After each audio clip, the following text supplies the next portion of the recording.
Good evening, students. Today we will be discussing about capacitor and capacitance. So let us first start with what is a capacitor. Capacitor is a system of two conductors separated by an insulator. Remember that in case of a capacitor, there will be two conductors will be there. Let this one is the conductor 1 and this one is the conductor 2. And if these two conductors they are separated by an insulator, then this is called as a capacitor. And remember that in case of a capacitor, the two conductors they are oppositely charged. Suppose if this one is positively charged, then this one will be negatively charged. Coming to the charge, let Q be the charge present on the capacitor 1, and here also the same charge. Q will be the charge present in the capacitor 2. And coming to the potential of this one, let V1 be the potential of this capacitor 1, conductor 1, and V2 be the potential of the conductor 2. So this is our capacitor. Okay, and remember that here on both the conductors, both will be having equal number of positive and negative charges. The magnitude of the Q will be same for both the conductors, but the potential will be different, because we know that this one, the plate which will be positive, that will be having higher potential as compared to the plate which will be the negative one. So this is our capacitor. And here very important thing is, remember that it is not necessary always that in case of a capacitor two plates will be present. Single plate capacitor is also possible, provided if we consider this plate, the second plate is placed at infinity. So if this second plate will be placed at infinity, then we will call it as a single plate capacitor. Is it clear? Then, and one thing always remember that capacitor is always connected with a battery. Let us come to the another diagram. Suppose here two plates are there.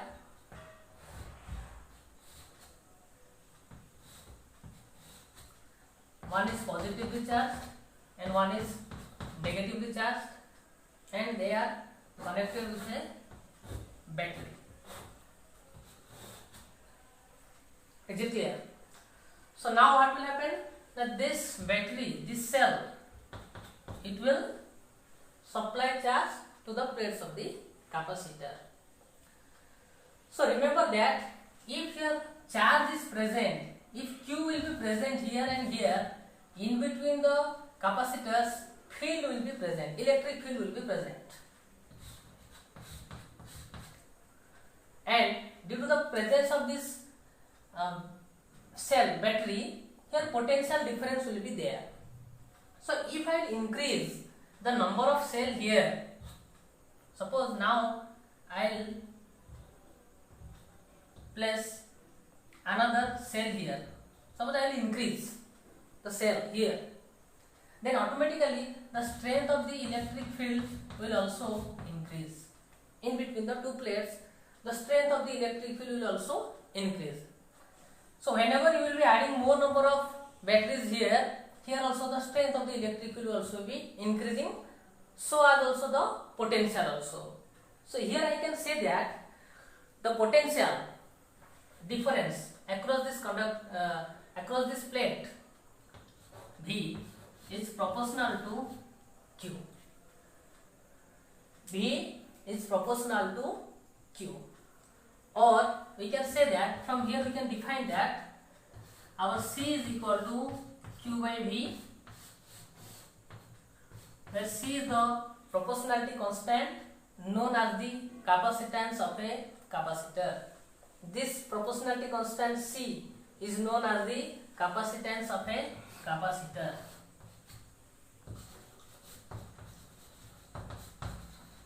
Capacitance of a capacitor.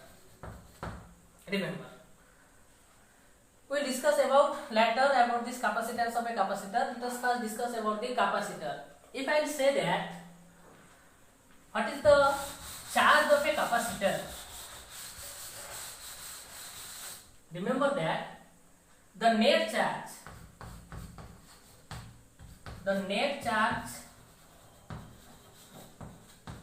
on a capacitor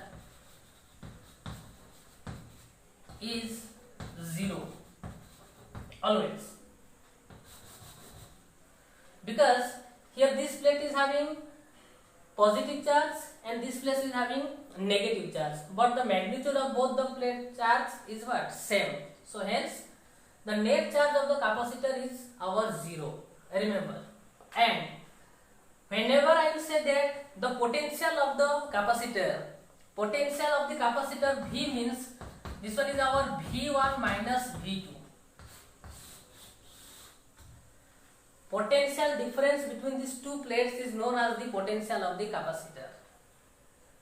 And if I will say that charge on a capacitor means this Q, the charge which the positive plate will be having, that charge Q is known as the charge of the capacitor.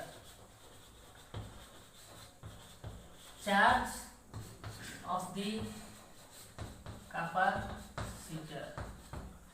Q is known as the charge of the capacitor. V, which one is V1 minus V2, is known as the potential of the capacitor, and the net charge on a capacitor is always 0. Okay.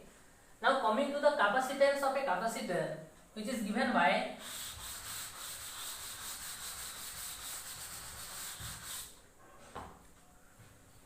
C equal to Q by V. Capacitance of a capacitor means this is the ability of the capacitor to store electric charge. It will measure the capacity of this capacitor to store electric charge. And remember that this unit, the unit of this capacitance is farad. So I can say that 1 farad is equal to 1 coulomb by 1 volt. The SI unit of the capacitor, 1 farad is equal to 1 coulomb by 1 volt. Is it clear? Then coming to the types of the capacitor, we are having two types of capacitor.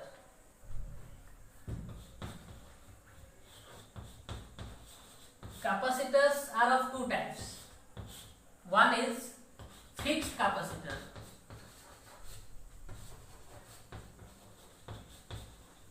And one is variable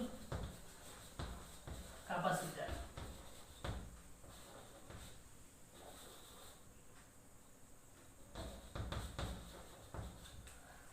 Fixed capacitor and variable capacitor. Fixed capacitor means the capacitance which are having fixed capacitance, they are known as the fixed capacitor. And those capacitors which are having variable capacitance, that means their capacitance may vary, they are known as the variable capacitors. The pictorial representation of this fixed capacitor is like this. And for variable capacitor, it is like this. So whenever you will find any picture like this on a capacitor, that means it is a fixed capacitor, and if it will be like this means it is a variable capacitor.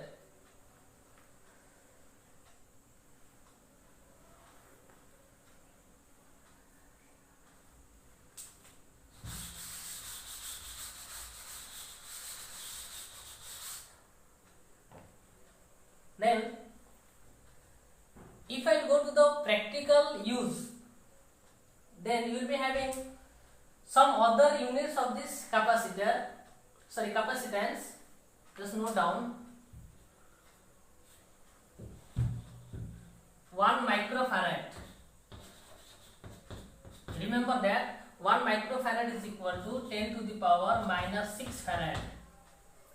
Then next it will be coming 1 nanofarad. It will be equal to 10 to the power minus 9 farad. Then next one is our 1 picofarad. That will be equal to 10 to the power minus 12 farad. So whenever you will be getting any problem,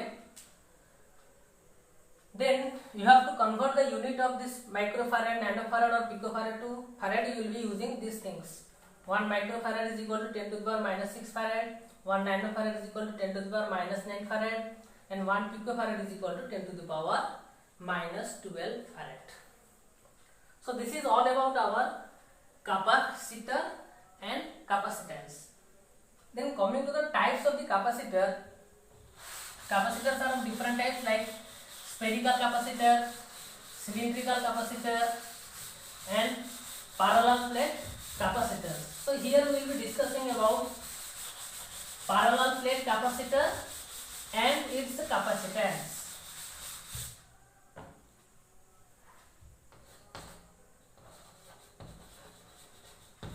Parallel plate capacitor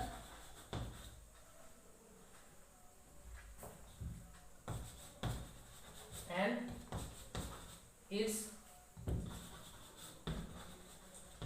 capacitance.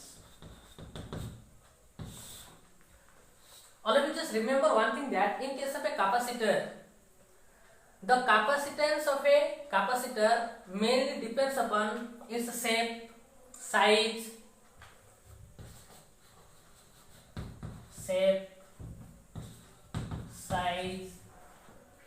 then separation distance,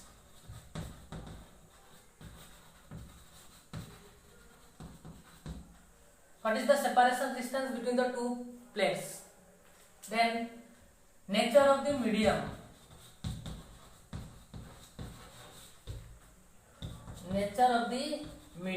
also.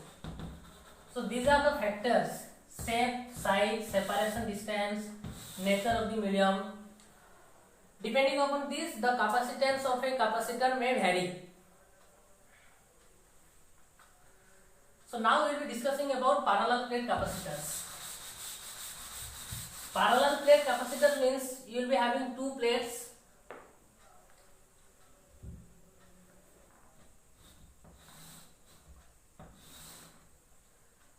Let this one is positively charged and another plate, it will be negatively charged, and they are separated by certain distance. Let their separation distance is our d. This is a parallel plate capacitor. Now we will calculate what will be the capacitance of a parallel plate capacitor. Let here Q be the charge present on the capacitor plates and A be the area of these plates. Okay. So now if I will ask you, what will be the electric field in this region, region 1, region 2 and region 3? By using Gauss law, we can easily find out that in the region 1 and in the region 3, the electric field is our 0. Already we have derived. And if sigma is the surface charge density, then the electric field E in the region 2 is given by sigma by epsilon naught. This one also you know that here it will be directed in this direction E, and the value of the E in between the two plates will be sigma by epsilon naught. Is it clear? So now we have to calculate what is the capacitance of this parallel plate capacitor. That means C. our formula is C is equal to Q by V. Okay, so here we have to first find out what is the potential difference between the two plates. From the relation between V and E, we can write the potential is given by E into the separation distance. So here E will be equal to, E already we have calculated, it is sigma by epsilon naught. So it is sigma by epsilon naught into D. So the potential across the capacitor is coming, V is equal to sigma by epsilon naught into D. And also we can know that the surface charge density sigma is equal to Q by A. So by putting this value here for sigma, we will get our V is equal to Q D by A epsilon naught. Then it will be equation number 4. So now we can easily find out what will be the capacitance. Here our C will be equal to